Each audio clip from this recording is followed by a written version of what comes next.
Hey everybody, it's me, Candy MVP. Thank you so much for joining me on this adventure today.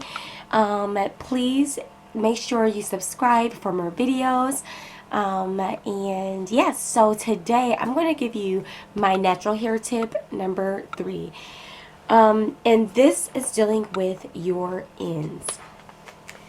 Your ends are very, very important for healthy hair. A lot of people think that they don't have to trim their ends, or they don't have to pay attention to your ends when you go natural. That's not completely true. How often you trim your ends is really up to you, and really depends on the person. Some people trim their ends every 6 months. Some people trim their ends every once a year. Some people trim their ends just now. It really just depends on your hair, and it depends on how often you think you need to get them trimmed. However, it is very important that you pay attention to your hair. There are lots of different ways that your hair can split and be damaged on the ends. And the thing about split ends is that they split upward. So even when you think your hair is growing, a lot of people, you find it a hard time to want to trim your ends or cut them, because then you're like, okay, I don't want to lose length. However, a couple of things, especially for people that are natural. If you trim your ends just at least every now and then, you really won't be able to tell, because your hair is probably curly, and no one can really tell exactly what length it is. So it's already going to be shrunken up anyway. So no one really will be able to tell. And so there are a couple of things that you can do to make sure that you have healthy ends. Okay, but back to your ends. So your ends split upward. So as your hair is growing, so is your splits on your end. So, and another way, so even if you have splits, so there's different ways of damaged ends. So sometimes they're splits, sometimes they get really crinkly, sometimes they can knot up on the ends, and you'll find little knots. Here's a picture right here. If you look at this picture, kind of will show you all the different ways or whatever, but here's probably a better close-up picture of it. Just look at this. There's so many different ways that your ends can be damaged or whatnot, but keeping healthy ends are very important. So I took some notes because I wanted to make sure that I brought up a few things. So yeah, one of them is, I'll put it like this. The first way I'm going to mention is to keep your hair moisturized. When your hair is really dry and unnourished, it will allow it to be, dry, brittle, and breakage to happen a lot more easier, because your hair is not healthy, because it's not getting the moisture and the hydration that it needs. So keeping your hair moisturized, and I did a video on that, your hair being moisturized, some time ago. So that is one thing that is very, very key to healthy ends. Without moisture, your hair can become very dry and brittle and very easy to break when it's that way. Second thing is, when you go to sleep at night, use a satin cap. Not everybody can afford, or I don't know what your financial status looks like. However, if you don't have a satin pillow, use a satin cap. Those things cost about $1 or something at the store. You can get one of those, sleep with that on. If you don't have a bonnet, at least get a satin scarf, something where your hair is not just rubbing up against the cotton pillowcase, because that will definitely dry your hair out and then pull pieces of your hair out, which can cause damage. So like just pulling at your ends and tugging at them while you're asleep. So get a satin bonnet and a satin bonnet and a satin pillowcase, if you can. Something to go in your hair. You don't want to have your hair rubbing up against cotton all day or all night for 8 hours, or however long you get to sleep at night. All right. So another thing, sleep with a protective style. Now this one is very difficult, and I'm going to be completely honest with you when I tell you that I do not always sleep with a protective style, because I be tired when I go to bed. I live a really, really busy, hectic lifestyle, and so a lot of times when I go to bed at night, I just put on my satin cap and I go to bed. Of course, I take out anything that I might have that might be causing any tension or anything like that, bobby pins or anything, and I go to bed. I don't do this every night. However, I do it. I don't always sleep with a protective style, but if you can, try to do so. A whole bunch of twists in your hair, just something to keep your hair. It helps lock in moisture. It helps to lock in moisture at night when you do that, and it kind of just keep your hair all keeps your hair all together so that it's not just free and able to, you know, get free on things. But if you have the satin bonnet, I don't know why I keep saying sonnet. If you have the satin, anyway, if you have this satin bonnet, that should help regardless of if you have your hair in a protective style or not. Okay? Alright, so next one. Make sure, and I've said this in many of my videos, always keep a pair of shears whenever you're doing your hair. I always keep one close by or just somewhere near, especially when I'm in the shower. I always make sure I always get it before I go in there. If I'm going to wash my hair, co-wash my hair, whatever I'm doing with it, even if I'm just wetting it, if I'm going to detangle it in the shower, I always make sure I have my shears, because if you get a little knot, which sometimes it's possible, it may not be because your hair is damaged, could just because one of your curls just knotted up. So snippy, snippy, snippy. Do not pull it apart. When you pull it apart, you're doing like this, you can damage your ends that way because you're yanking it, and it's, you know, it's like a piece of paper. When you tear it, it's not a really clean cut end. So that's the same thing that happens with your hair. Pull it apart, that's not good. So just make sure that you have your shears readily available in case you need their assistance. All right, next one is to protective styles. Protective styles are good, and I kind of talked about this for when you're sleeping, but it's not just when you're sleeping. Protective styles are good, period. When your hair is out free to the world, there are many things that can happen.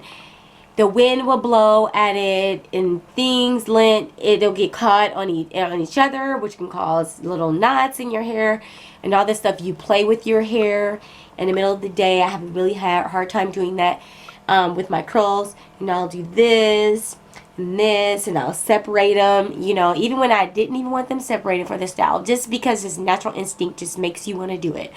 So yeah, same reason why people want to come up and pull and tug at your hair, you know, we do it to ourselves too. So it's just like, when you keep your hair in a protective style, it kind of keeps you from things, and then things from getting into your hair, wind, branches, you know, little gnats that fly. I know it sounds really disgusting, but who knows? They get on your hair if it's hot outside and you're out there and your hair is just there. Looks like a nest or something. Anyway, so yeah, protective styles are good for your ends, period. And again, because protective styles helps keep that moisture inside those hair strands, which help build, make nice, healthy hair strands. Okay, so moving on. Another really, really good thing to do to keep your hair and your ends very healthy is, yeah, just make sure you do or try to trim your hair on a some type of consistent basis. So even if that consistent thing is every 6 months, you know what you do with your hair.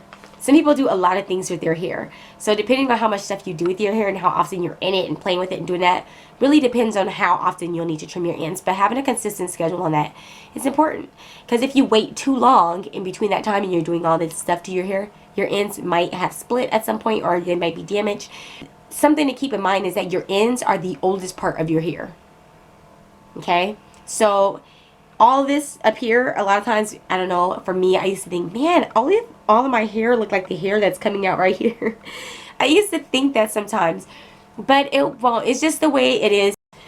Not that it won't, but we just have to keep your hair healthy. And so your ends are very important. It's the oldest part of your hair, so you want to make sure you always pay very close attention to it. So if you're moisturizing or if you're deep conditioning your hair, some people do the roots first, but just, you know, I'm not saying that there is a right or wrong way. I'm just saying that sometimes maybe try putting the deep conditioner on your ends first and then working your way up. I mean, I do that one for detangling purposes. I'll always start with my ends and then work my way up anyway. But really just making sure that your ends are getting all the nourishment, all the hydration and moisturizing and oils and all the great stuff that it needs to be healthy. So always paying attention to your ends. Next, be sure, okay, I already said that. Okay, finger comb. Okay, finger combing is good. You've seen me use the Tangle Teaser or the Goody version of the Tangle Teaser. But the reason why finger combing is good for your hair is because when you finger comb, you can feel if there's knot. When you're using a comb, you cannot feel if there's a knot. If you need to stop and maybe, you know, detangle that little knot, your comb can't tell you nothing because you can't feel nothing. So finger combing is always good. I like finger combing my hair because you can tell and you can see or feel what is going on with your hair. So yeah. And let's see, I think my last one is I do not use any heat on my hair. Okay, and I'm going to tell you why. I think flat ironing is okay and all that stuff. If anybody wants to do it, flat iron, blow dry. However, I blow dried my hair one time and my hair did not revert back. I think that, and well, it was a flat iron. I had got a new flat iron and whatnot, and I blow dried it. And I used to blow dry my hair with heat, and I used to do all this stuff and flat iron my hair while I was natural. I never had a problem with my hair going back until I got this new flat iron, and I used it one time, and it was probably too high, and my hair did not go back completely. It still had a curl pattern, but it was not like this. I couldn't wear a puff, you know, different stuff. So as less heat as possible, and then blow dry it correctly. So like, don't leave the blow dryer, if you're using heat, don't leave it on your ends for too long, okay? You don't want to do that because that can cause heat damage, and if too much of it, it can cause breakage. So just basically cause your ends to become brittle, damaged, weak, and then they'll break.